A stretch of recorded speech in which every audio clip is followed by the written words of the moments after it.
اعوذ باللہ من الشیطان الرجیم بسم اللہ الرحمن الرحیم اللہ تعالی یتوفی الانفس یتوفی کھینچ لیتے ہیں انفسا جانوں کو حین موتہا اس کی موت کے وقت والتی اور وہ جان لم تمت فی منامہا جو نہیں مرتی اپنی نیند میں فیمسک التی پھر بھیجتے ہیں اللہ اس روح کو قضا علیہ الموت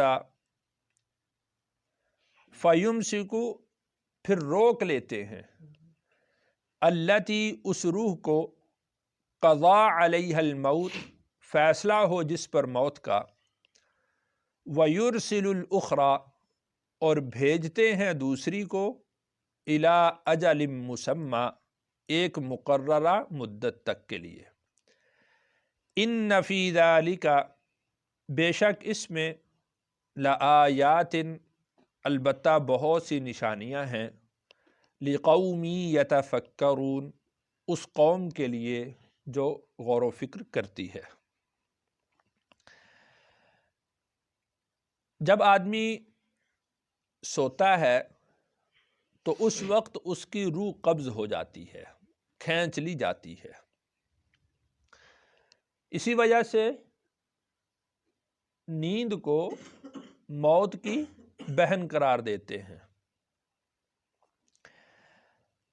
مفسرین کرام نے لکھا ہے کہ انسان میں دو طرح کی ارواح ہوتی ہیں، دو طرح کی روحیں ہوتی ہیں۔ عام طور پر ہم دیکھتے ہیں کہ اگر کوئی شخص مر جاتا ہے تو اس کا سانس بھی بند ہو جاتا ہے، اس کا کھانا ہضم نہیں ہوتا، اس کی روح، اس کی نبض ڈوب جاتی ہے، بند ہو جاتی ہے۔ لیکن جو سویا ہوا آدمی ہے وہ سانس بھی لے رہا ہے، اس کا کھانا بھی ہضم ہو رہا ہے، اس کی روح، اس کی نبض بھی چل رہی ہے۔ تو دونوں میں فرق ہے، وہ اس اعتبار سے کہ انسان میں روحیں دو طرح کی ہوتی ہیں۔ ایک طرح کی روح کو روح حیات کہتے ہیں، زندگی کی روح کہتے ہیں، اور دوسری روح کو روح احساس کہتے ہیں، حواس کی روح، جس کو ہم کہہ سکتے ہیں نا کہ ہوش کی روح۔ جب آدمی سوتا ہے تو روح حیات اس میں باقی رہتی ہے، روح احساس اس میں سے نکال لی جاتی ہے، روح احساس اس میں سے نکال لی جاتی ہے، ختم ہو جاتی ہے۔ اب اللہ تعالیٰ نے جس پر زندگی کا فیصلہ کیا ہے تو روح جو احساس ہے وہ بھی واپس آ جاتی ہے، وہ جی اٹھتا ہے، اس کو ہم آواز دیتے ہیں، وہ اٹھ جاتا ہے۔ اور جس کے لیے اللہ تعالیٰ نے موت کا فیصلہ کر دیا ہو تو اس میں سے روح حیات بھی کھینچ لیتے ہیں، اور ویسے کا ویسا وہ، یعنی جیسے سویا تھا وہ، اس کی موت واقع ہو گئی اور بس معاملہ ختم ہو گیا۔ حضرت علی رضی اللہ عنہ فرماتے ہیں کہ جو روح احساس نکال لی جاتی ہے اس کا جسم کے ساتھ اس طرح تعلق رہتا ہے جس طرح کہ سورج کا شعاؤں کے ذریعے سے زمین کے ساتھ تعلق باقی رہتا ہے، اور قیامت کے دن سورج موجود ہوگا اور اللہ تعالیٰ اس کی شعاؤں کو، اس کی روشنی کو ختم کر دیں گے۔ قرآن پاک میں آتا ہے نا کہ جب سورج بے نور ہو جائے گا، سورج موجود ہوگا لیکن اس کی جو اس کا نور ہے، اس کی شعاع ہے، اس کو ختم کر دیں گے۔ تو اسی طریقہ سے کہ جب روح کا تعلق اس کے بدن کے ساتھ ہوتا ہے، جب اللہ تعالیٰ اس پر موت کا فیصلہ کرتے ہیں تو اس کا وہ جو تعلق ہوتا ہے اللہ تعالیٰ اس تعلق کو ختم کر دیتے ہیں، اس تعلق کو روک لیتے ہیں۔ اس لیے رسول اکرم صلی اللہ علیہ وسلم سے جب سو کر اٹھتے ہیں تو اس کی دعا منقول ہے، الحمدللہ الذی احیانا بعدما اماتنا والیہ النشور، کہ تمام تر تعریفیں اس ذات کے لیے ہیں کہ جس نے ہمیں مارنے کے بعد دوبارہ زندہ کیا اور اسی کی طرف ہمیں لوٹ کر جانا ہے۔ تو اس میں ان فی ذالک لآیات، اس میں البتہ بہت سی نشانیاں ہیں لقوم یتفکرون، اس قوم کے لیے جو غور و فکر کرتی ہے کہ جس طرح آدمی روزانہ مرتا ہے، روزانہ جی اٹھتا ہے، تو اسی طریقے سے اللہ تعالیٰ تمہیں ماریں گے اور تمہیں دوبارہ زندہ کر دیں گے۔ اب روزانہ تمہارا مر جانا اور روزانہ زندہ ہو جانا یہ تمہیں مشکل نہیں لگتا، اس میں تم کیڑے نہیں نکالتے کہ ہم مر گئے پھر دوبارہ کیسے زندہ ہوں گے۔ اور اگر اللہ تعالیٰ یہ فرمائے کہ تمہیں مرنے کے بعد، مٹی میں مل جانے کے بعد دوبارہ زندہ ہونا ہے تو یہ تمہیں مشکل لگتا ہے۔ تو غور و فکر کرنے والے کے لیے یہ موت کی مثال، یہ ہر روز جو اللہ تعالیٰ زندگی اور موت کے ساتھ اس کو مبتلا کرتے ہیں، اسی طریقے سے عام طور پر بھی جب آدمی مر جائے گا اور اس کے بعد اس کو دفنا دیا جائے گا، مٹی میں مل جائے گا، تو اللہ تعالیٰ دوبارہ اس کی روح کو بھیج دیں گے اور دوبارہ اس کو زندہ کر دیں گے۔ تو اس میں کوئی مشکل بات نہیں ہے کہ دوبارہ کیسے زندہ کیا جائے گا، دوبارہ کیسے اٹھیں گے۔ اللہ تعالیٰ نے فرمایا کہ تم روزانہ یہ معاملہ اپنے ساتھ دیکھتے ہو۔ ام اتخذوا، کیا انہوں نے بنا لیے، من دون اللہ، اللہ کو چھوڑ کر، شفعاء، سفارشی۔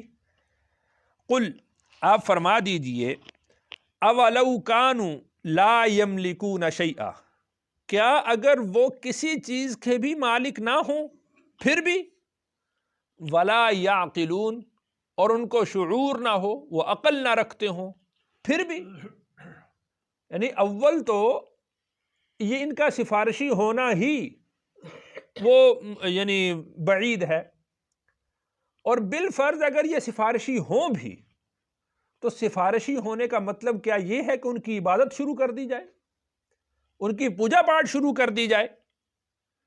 اور پھر اگر بالفرض کوئی سفارشی ہوتا ہے تو وہ بولتا ہے جو سفارش کرے گا، ساتھ چلتا ہے جو سفارش کرے گا، وہ دوسرے کو پیچھے کر کے خود بات کرتا ہے جو سفارش کرے گا، اور یہ تو نہ بول سکتے ہیں، نہ چل سکتے ہیں، نہ دیکھ سکتے ہیں، نہ پکڑ سکتے ہیں، لا یملکون شیئا، کسی چیز کے یہ مالک نہیں، ولا یعقلون، اور نہ ہی ان کو عقل ہے، نہ ان کو شعور ہے، نہ سردی گرمی کا ان کو احساس ہے، نہ عزت ذلت کا ان کو احساس ہے۔ ایک آدمی جب کسی کی سفارش لے کر جاتا ہے، اس کی سفارش قبول کر لی جائے تو اس کا اعزاز ہوتا ہے کہ میری بات اس نے مان لی، میرا منہ رکھ لیا، ہم جیسے کہتے ہیں۔ اور اگر اس کی سفارش قبول نہ کی جائے، وہ واپس آ کر اس کو کہتا ہے کہ میں تجھے نہیں کہتا تھا کہ یار اس نے میری بات بھی نہیں ماننی، میری بھی بے عزتی کروائی ہے اور تیری بھی بے عزتی ہوئی ساتھ۔ تو ولا یعقلون، ان کو تو ان چیزوں کا شعور ہی نہیں ہے، ان چیزوں کا ان کو عقل ہی نہیں ہے، نہ عزت ذلت کا ان کو احساس ہے، نہ سردی گرمی کا احساس ہے، نہ موت حیات کا ان کو احساس ہے۔ تم نے کس طرح سے ان کو اللہ کے سامنے سفارشی مان لیا ہے؟ آپ ان کو فرما دیں، قل للہ الشفاعۃ جمیعا، ساری کی ساری سفارشیں وہ اللہ ہی کے لیے ہیں۔ اس کا مطلب یہ ہے، یوں سمجھ لیجئے کہ سفارش کا کارڈ وہ اللہ کے پاس ہی ہے، اللہ تعالیٰ جس کو کارڈ دیں گے سفارش کا وہی سفارش کر سکے گا، اس کے علاوہ کوئی سفارش بھی نہیں کر سکے گا۔ من ذا الذی یشفع عندہ، قرآن کے اندر بہت ساری آیات ہیں، من ذا الذی یشفع عندہ الا باذنہ، کون ہے جو اللہ کے سامنے اس کی اجازت کے بغیر سفارش کر سکے؟ قل للہ الشفاعۃ جمیعا، ساری کی ساری سفارشیں اللہ کے پاس۔ حافظ کو اللہ تعالیٰ جو سفارش کا حق دیں گے تو وہ بھی مقید کر دیا ہے کہ اپنے خاندان کے 10 افراد کو تو اللہ تعالیٰ نے متعین کیا ہے۔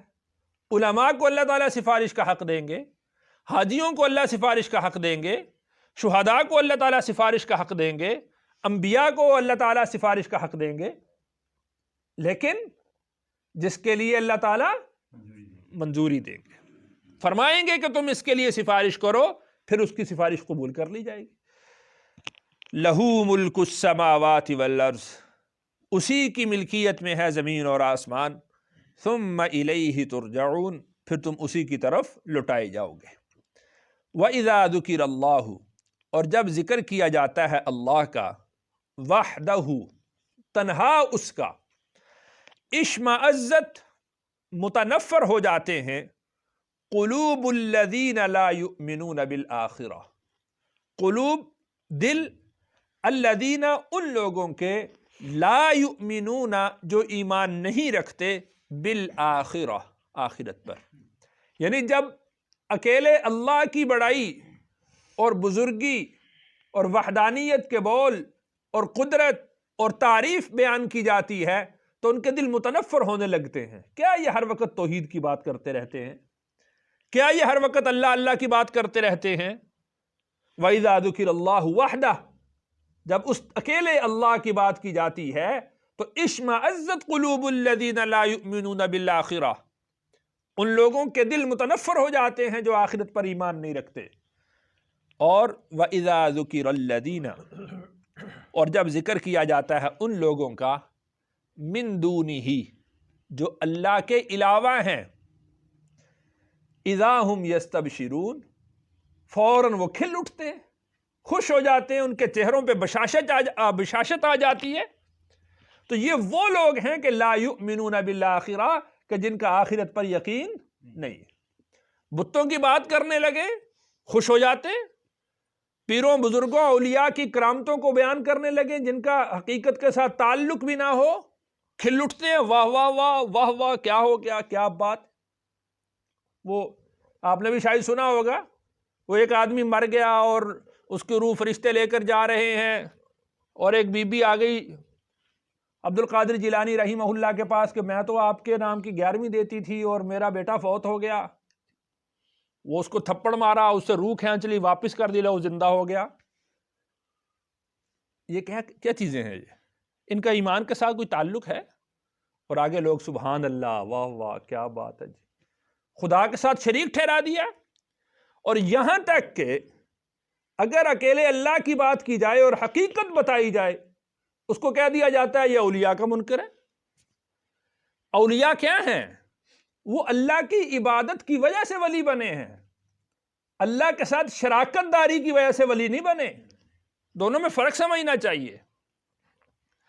جتنی عبادت کی جائے اتنا بندہ عاجز ہوتا ہے. عبادت کا مطلب ہی تذلل ہے، عاجزی کرنا ہے. وہ تو عاجزی کرتے رہے اور ہم نے شریک بنا دیا. تو وَإِذَا ذُكِرَ اللَّهُ وَحْدَهُ، جب اس اکیلے اللہ کی بات کی جاتی ہے، اشمئزت قلوب الذین لا یؤمنون بالآخرہ، جو آخرت پر ایمان نہیں رکھتے، ان کے دل متنفر ہونے لگتے ہیں ان لوگوں سے جو اللہ کی بات کرتے ہیں.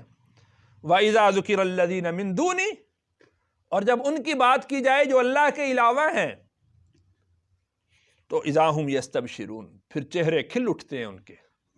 واہ کیا بات. تو ساری کی ساری بزرگیاں اور کرامتیں اور سارے کے سارے اختیارات اور قدرتیں وہ اللہ کے پاس ہیں. میں نے ایک جمعے پر بڑی تفصیل سے کرامت اور معجزہ سے متعلق گفتگو کی تھی، عرض کیا تھا کہ سارا کا سارا اختیار اللہ کے پاس ہے.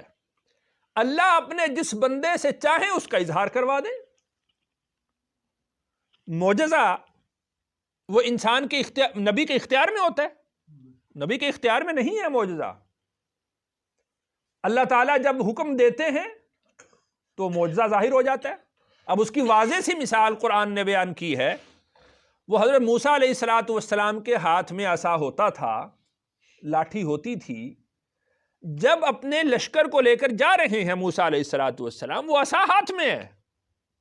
اور اس سے پہلے اللہ تعالیٰ اس عصا سے یہ معجزہ ظاہر کر چکے ہیں کہ جب انہوں نے یہ موسیٰ علیہ السلام کے عصا نے جو فرعون کے جادوگر تھے ان کی رسیاں کھا لی تھیں، اس کے بعد وہ نکلے نا وہاں سے، وہ ظاہر ہو چکا ہے اس سے معجزہ.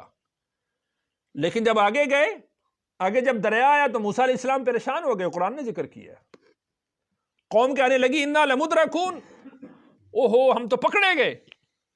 موسیٰ علیہ السلام نے یہ نہیں کہا کہ میرے ہاتھ میں عصا ہے اس کو یوں کر دوں گا راستے بن جائیں گے، پریشان نہیں ہونا. یہ نہیں کہا. یوں ضرور کہا ہے کہ ان ربی معی سیہدین، میرا رب میرے ساتھ ہے، وہ مجھے راہ دکھلائے گا. یہ کہا ہے. یقین اور اعتماد کس پر رکھا؟ اللہ پر رکھا، عصا پر نہیں رکھا۔ پھر اللہ نے فرمایا ہے موسیٰ جو تیرے ہاتھ میں جو عصا ہے اس کو دریا پر مارو۔ اب موسیٰ علیہ السلام نے دریا پر مارا تو راستے بنے ہیں۔ تو عصا موسیٰ کے ہاتھ میں تھا، اب اس عصا کو اختیار کس نے دیا؟ یہ معجزہ ظاہر کس نے کیا؟ اللہ نے۔ تو معجزہ نبی کے اختیار میں نہیں ہوتا، اسی طرح کرامت بھی وہ کسی ولی کے اختیار میں نہیں ہوتی۔ اللہ تعالیٰ جب ظاہر کروانا چاہیں کروا دیں، وہ اپنے بندوں سے ظاہر کرواتے ہیں۔ اللہ تعالیٰ، ہم کرامتوں کے منکر نہیں، اللہ تعالیٰ کرامت کا ظہور کرواتے ہیں، اپنے بندوں سے کرواتے ہیں، لیکن کرامت ولی کے اختیار میں نہیں ہوتی۔ تو دونوں باتوں کو سمجھنا چاہیے، ان دونوں میں فرق کرنا چاہیے۔ اللہ کے بندے اللہ کے ساتھ اللہ کی ملکیت میں شریک نہیں بنتے۔ لہو ملک السماوات والارض، زمین اور آسمان کی بادشاہت اس اللہ کے لیے ہے۔ ثم الیہ ترجعون، ہر ایک کو اس کی طرف لوٹ کر جانا۔ قل اللہم فاطر السماوات والارض، آپ فرما دیجئے کہ اے اللہ فاطر السماوات والارض، اے زمین اور آسمان کو بنانے والے اللہ، عالم الغیب والشہادہ، حاضر اور غیب کو جاننے والے اللہ، انت تحکم بین عبادک، تو ہی اپنے بندوں کے درمیان فیصلہ کرے گا، فیما کانوا فیہ یختلفون، کہ جن چیزوں میں یہ جھگڑ رہے ہیں۔ یعنی اللہ کی قدرت میں دوسروں کو شریک بنایا، حالانکہ بادشاہ زمین اور آسمان کا اللہ ہے۔ اتنی واضح سی بات ہونے کے باوجود بھی یہ لوگ اگر اختلاف کر رہے ہیں، اب اس کا فیصلہ تو ہی کرے گا۔